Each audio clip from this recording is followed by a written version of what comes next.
Hello, have a pleasant day. Today's class is NABARD under Financial Services, Banking and Insurance. I'm Srimati from Dr. Ambedkar Global Law Institute, Tirupati.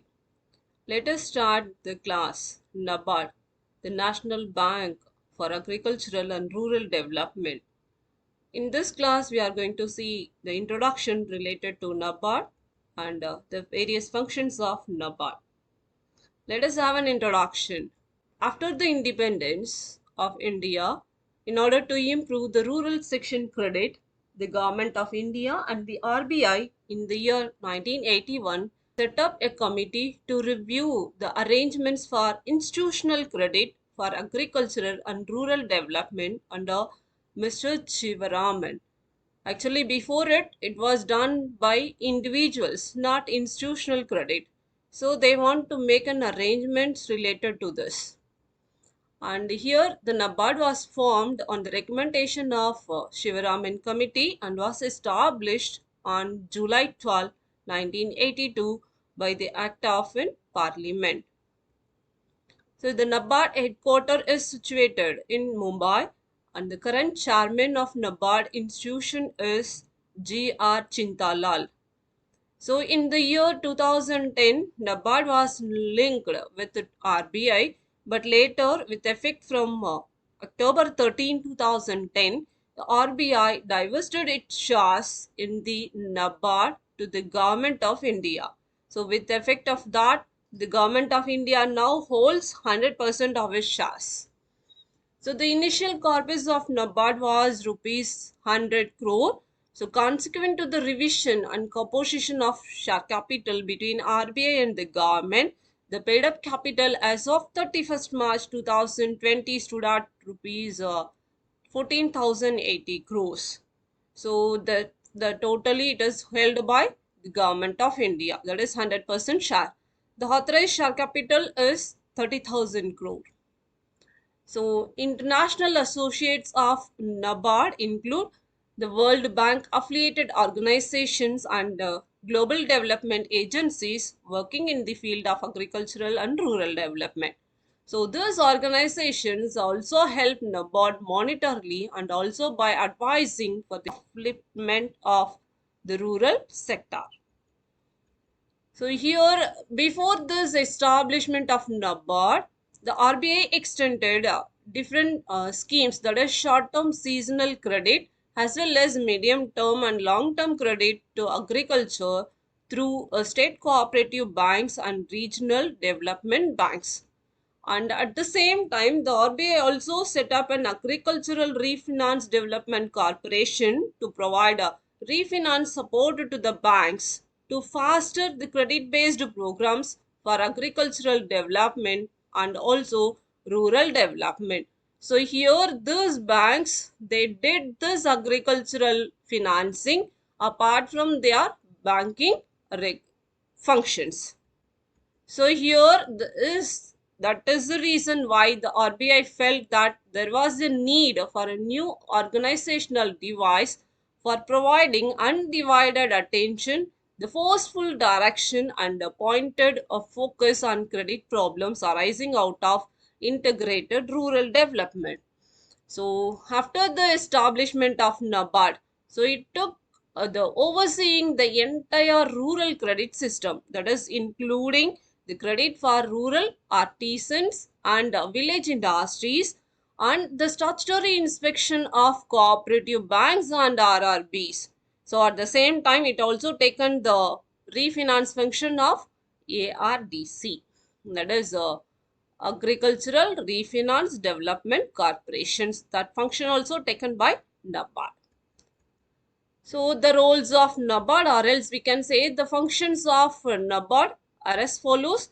So there are different functions: financial function, developmental function, supervisory function, and the various schemes which has been prepared by the NABARD. Financial role. So under this, the direct finance, that is loans for food parks and food processing units. So there are different food processing units are available. So for them, they are giving a direct finance. and loans to the warehouse, cold storage, and cold chain infrastructures. And the Rural Infrastructure Development Fund, which has been allotted in the year 2020-21. Those development are divided in different categories, that is three categories. The first one is agricultural and related sector, and social sector, and rural connectivity.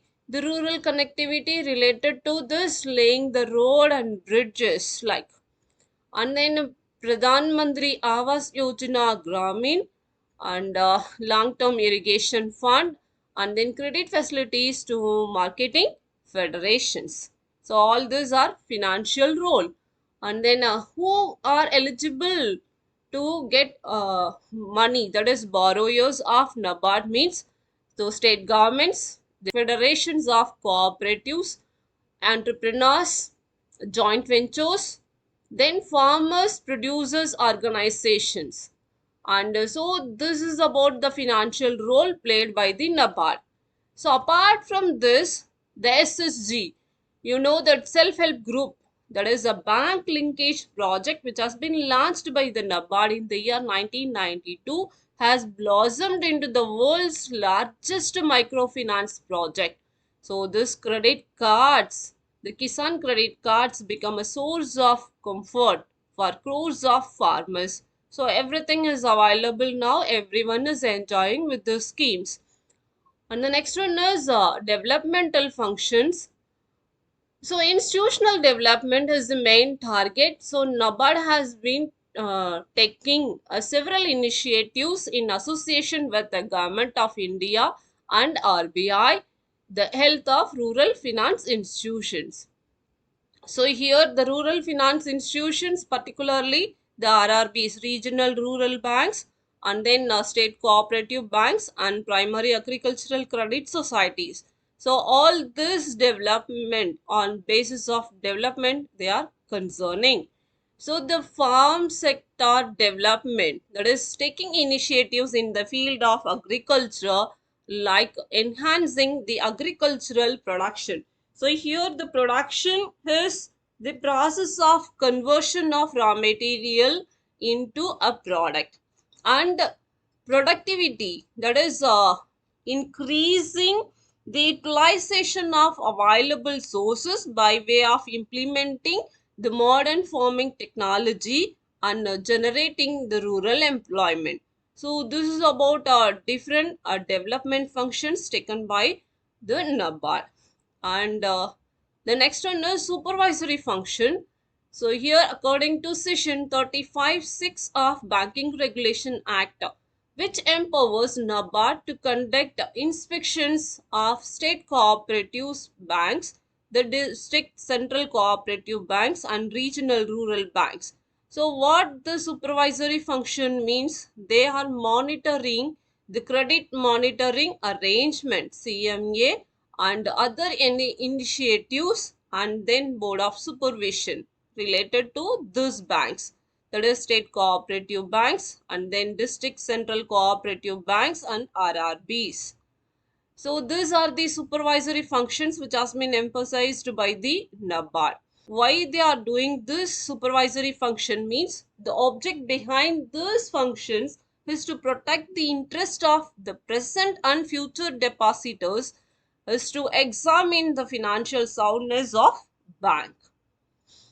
And the next one is the schemes by NABARD. So here the government of India encourages the farmers in taking up the projects in selected areas. So by giving the subsidizing a portion of the total project cost.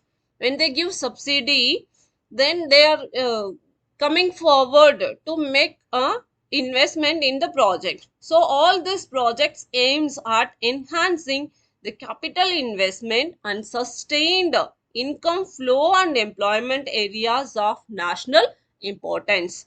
So this is about the schemes which has been introduced by NABARD in the field, like the farm sector, that is only in agricultural farm, and then off farm sector, apart from agriculture, the other sectors, and then research and development, microfinance sectors, are as follows. So here watershed development program, that is irrigation facilities, providing irrigation facilities to the agricultural field, and then tribal development program, and then marketing initiatives, and then rural market, that is most important, and the micro enterprise development programs. So these are the schemes which has been introduced by the NABARD.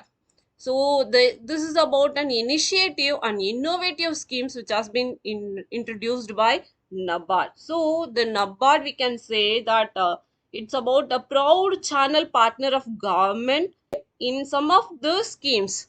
And then here the subsidy, has and when it has been received from the concerned ministry, has passed on to the financing banks, so that everyone is ready to come forward to make an investment.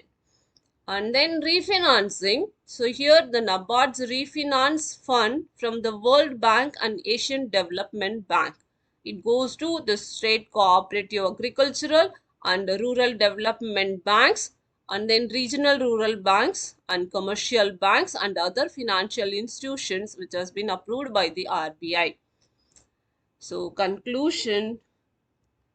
So NABARD has thus been playing a pivotal role in the channelization of bank credit to the rural sector, which has been expected at the time of independent India.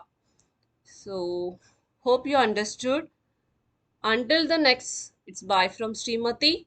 Stay tuned. Thank you.